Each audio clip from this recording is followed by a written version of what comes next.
Linguistics of candles. I like to think of phonology as the prep work that goes into a language. When making candles, you have to make sure you have the right tools and products.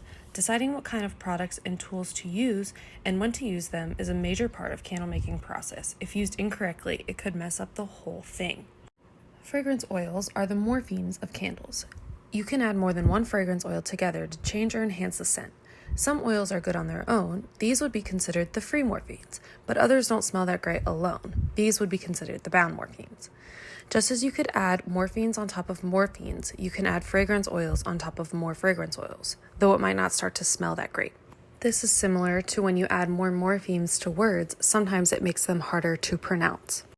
Much like there are rules in syntax to create a sentence, there are certain rules to be followed when making candles. Soy wax is the open lexical category of candle making. It is more open to absorbing fragrance oils and dyes, whereas beeswax would be the closed category because it's harder to work with and doesn't accept fragrance as much. At its most basic form, a candle is just wax and wick. Much like a sentence is, at its most basic form, is just a subject and a verb. When you add a different fragrance, oil, dye, or a tin or jar, you change the candle's structure just like it would adding an adjective and adverb to a sentence. The meaning of a candle is just semantics. Lexically, a scent is just a scent, such as the smell of peppermint. Most people know and can recognize what peppermint smells like.